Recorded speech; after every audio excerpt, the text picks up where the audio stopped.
Representantes do governo chinês anunciaram o envio de máquinas para compor uma fábrica de processamento de broto de bambu e agricultores da região podem ser beneficiados. Na entrevista do dia, nosso assunto é saneamento básico. Recebemos Ricardo Crepaldi, presidente da Associação Brasileira de Engenharia Ambiental e Sanitária em Bauru. Ele traz informações de um estudo feito pela entidade com municípios brasileiros. O Nesp Notícias desta terça-feira, 17 de outubro, está no ar.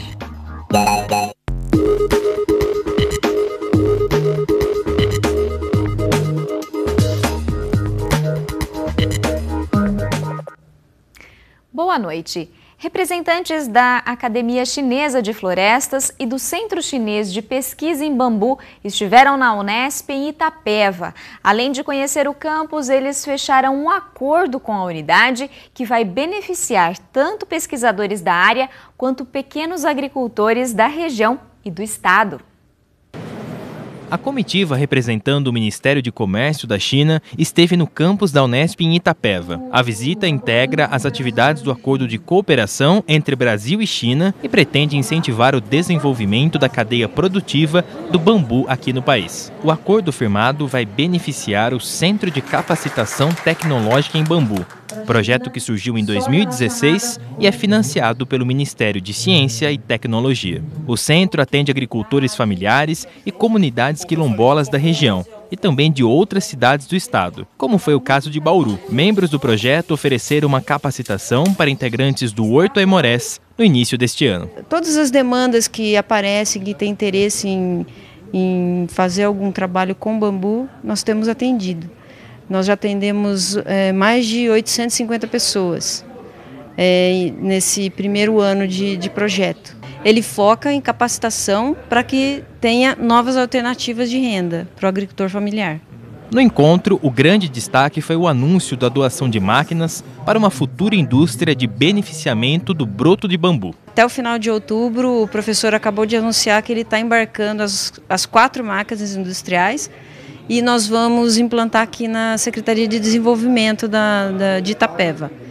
E agora a gente pretende escrever um novo projeto para que a gente tenha apoio e financiamento, talvez internacional, pelos chineses, para a gente plantar, para que a gente possa abastecer as indústrias, a indústria de broto de bambu, e para fazer construção rural, para fazer movelaria, para fazer cestaria, para fazer o carvão de bambu.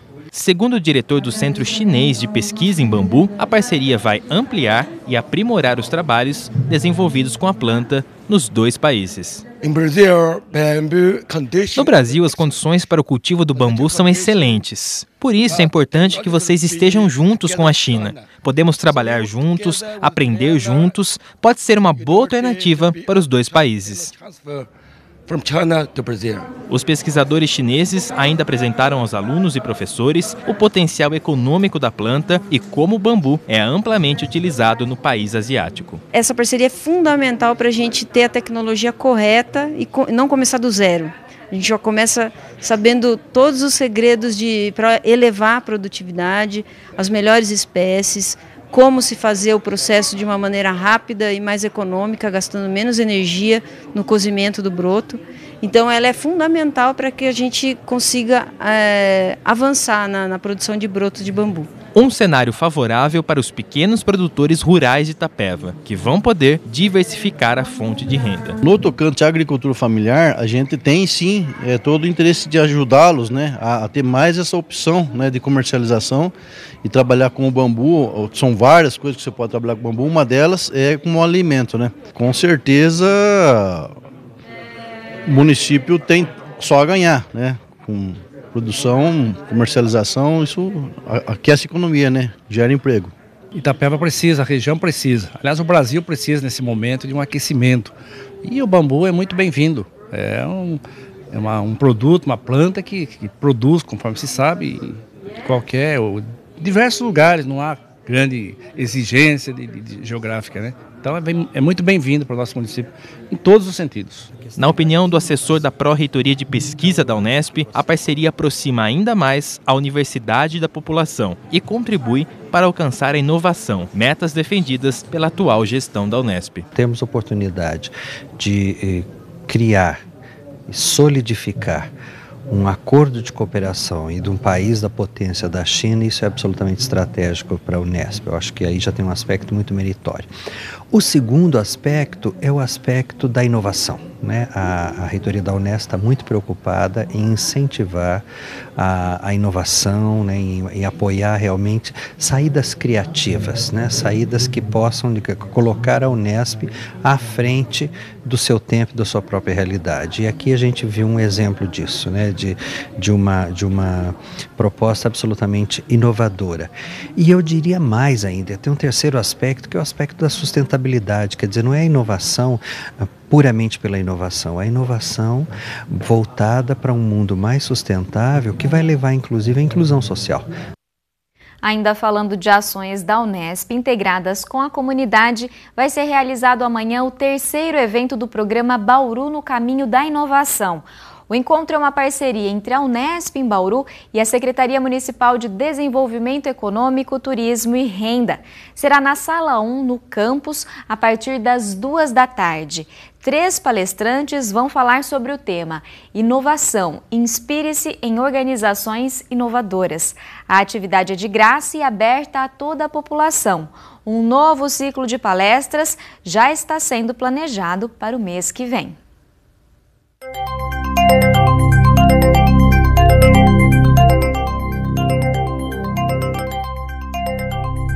Os radares do IPMET não registram chuva na maior parte do estado de São Paulo, com exceção das regiões sul e leste, que continuam com nebulosidade variável e onde podem ocorrer pancadas rápidas e isoladas. Em Bauru, os dias continuam ensolarados e com temperaturas em elevação ao longo do dia, pelo menos até a próxima sexta-feira. Neste momento, a umidade do ar está em 39%. São registrados ventos de 4 km por hora. A mínima hoje foi 17 e a máxima chegou aos 32 graus. Amanhã, os termômetros devem marcar entre 20 e 32 graus. O vestibular 2018 da Unesp registrou um recorde histórico de inscritos. De acordo com dados divulgados hoje pela Vunesp, 107.818 candidatos se inscreveram para o exame. O aumento foi de 5,5% em relação ao total de inscritos do ano passado. Os candidatos vão disputar 7.365 vagas distribuídas em 173 cursos de 23 cidades. A relação candidato-vaga deve ser divulgada nos próximos dias. A prova da primeira fase será aplicada em 15 de novembro, com 90 questões de múltipla escolha. Mais informações você pode conferir no site www.unesp.br/guia de profissões. Depois do intervalo, o nosso assunto é saneamento básico e os desafios do município para se adequarem ao que a lei federal exige. A gente volta em instantes, então continue ligado. Há 10 anos foi promulgada a lei que estabelece as diretrizes nacionais para o saneamento básico e sua política federal no Brasil. Um dos princípios fundamentais dela é a universalização do serviço, ou seja, que ele chegue a toda a população. Mas um estudo publicado no início deste mês pela ABS, a Associação Brasileira de Engenharia Ambiental e Sanitária, mostra que o país está longe de atingir essa meta. Para falar sobre isso, nós recebemos o Ricardo Crepaldi, que é presidente da ABS em Bauru e coordenador estadual do meio ambiente. Boa noite, Ricardo. Muito obrigada pela sua presença aqui no Unesp Notícias. Obrigado, eu que agradeço em nome da ABS poder ter esse espaço para a gente poder discutir um pouquinho mais a respeito do saneamento. Vamos começar falando então, Ricardo, por que é tão difícil ainda aqui no país alcançar essa universalização do saneamento? Bom, o Brasil é um país de dimensões territoriais continentais e a universalização do saneamento, ela passa por alguns municípios que a gente nunca vai ter um índice razoável, principalmente no norte do país. Então, este é um ponto que a gente tem que agregar, separar de toda essa questão da universalização do saneamento. Porém, no resto, a gente tem condições de trabalhar. O problema maior do por que a gente está dentro de um ambiente não favorável quanto ao prazo de ocorrência das ações para essa universalização, basicamente é por uma forma de tratamento de gestão pública que ela, apesar de trabalhar com o saneamento dentro de plataformas políticas, ele não está sendo trabalhado efetivamente dentro das gestões municipais. O saneamento ele tem que ser tratado de uma forma municipal, e esse que está o ponto. Os municípios eles dependem de verbas federais, verbas de divisão de municípios feitos pelo governo federal, verbas estaduais e as próprias verbas direcionadas através dos recursos internos do município. E a alocação dessas verbas, desses recursos para a área de saneamento, esse que está sendo o problema maior dentro de um contexto de universalização. Falta definir melhor um plano municipal de saneamento? Sim, na verdade, o Plano Municipal de Saneamento Básico foi uma legislação que ela está em vigor, ela é uma legislação que os municípios estão fazendo todos esses planos de saneamento, eles têm até o final desse ano para terminar os planos, cada município, e mesmo com que o Ministério das Cidades, que está trabalhando com isso, tá? ele coloque o ponto que se o município não fizer o plano, ele não vai ter condição de ter algumas verbas, algumas linhas de crédito, mesmo assim muitos municípios não estão fazendo. Outros estão fazendo de uma maneira, digamos, com uma baixa efetividade, uma qualidade muito discutível do plano. Este é o ponto que isso infelizmente impacta na nossa visão de universalização do saneamento. E no ranking que a ABS fez, né, foram levadas em consideração algumas questões relacionadas ao saneamento que não dizem respeito só à água, ao tratamento de esgotos, são várias questões e nesse ranqueamento apenas 6% dos municípios com mais de 100 mil habitantes chegaram a uma categoria chamada Rumo à Universalização. Gostaria que você explicasse para a gente o que é essa categoria, né, e por que tão poucos municípios, né, foram classificados nela. A categoria Rumo à Universalização é que são os municípios que estão chegando com índices no ranking de cada item, como esgoto, água, os resíduos sólidos, chegando próximo do 100%.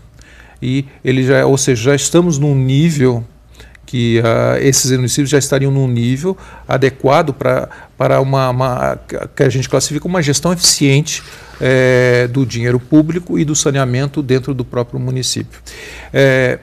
Ocorre que esse número dos municípios, se a gente colocar isso para o Brasil, a maioria dos municípios, esses 6%, estão no estado de São Paulo. Isso é um pouco triste. E são os municípios que estão aqui no estado de São Paulo, não são exatamente municípios que estão dentro de algum... não são, uma primeira pergunta poderia ser, são todos os municípios que têm a Sabesp. Não é isso exatamente, porque a Sabesp não cuida de alguns pontos do saneamento, como os resíduos sólidos. Então, são municípios que estão muito bem, só que você tem poucos municípios de fora do nosso estado. Então, nesse ranqueamento, qual que é a parcela que cabe a Bauru? Como está a situação de Bauru em específico?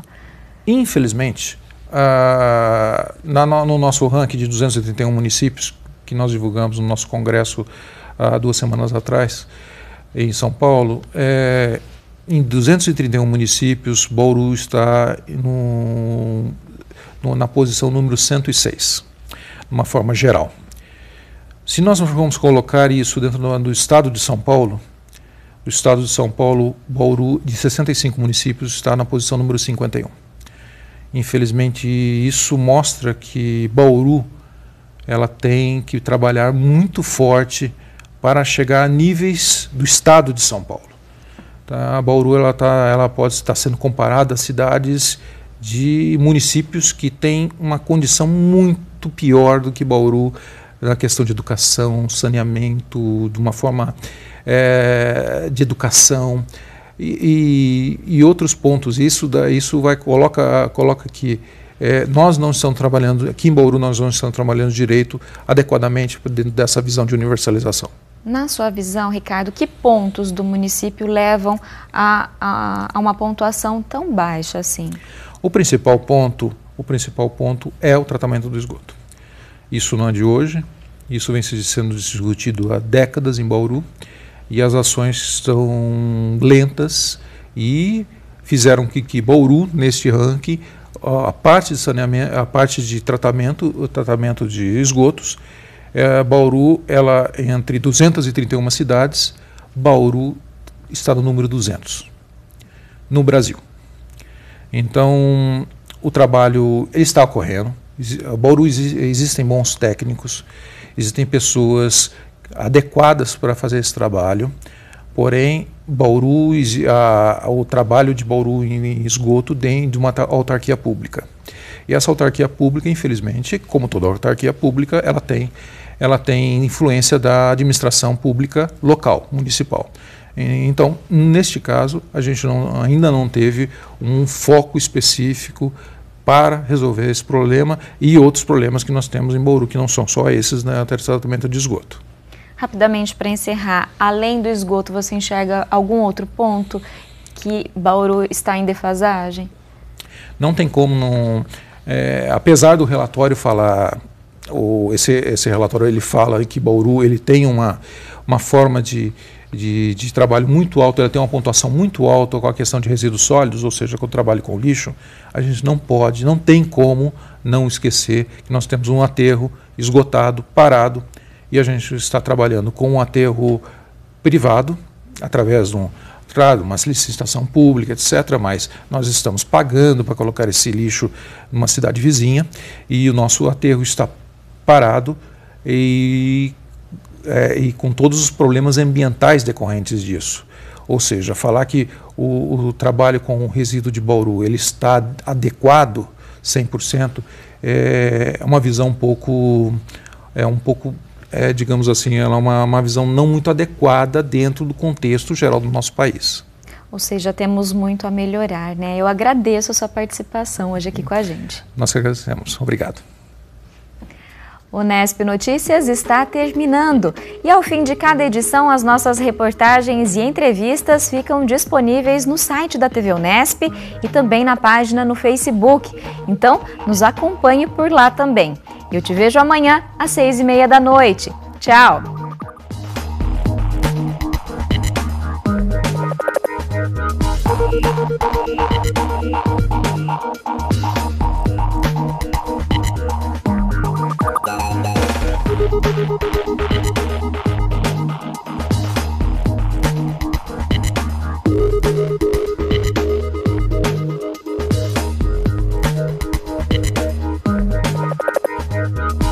Thank you.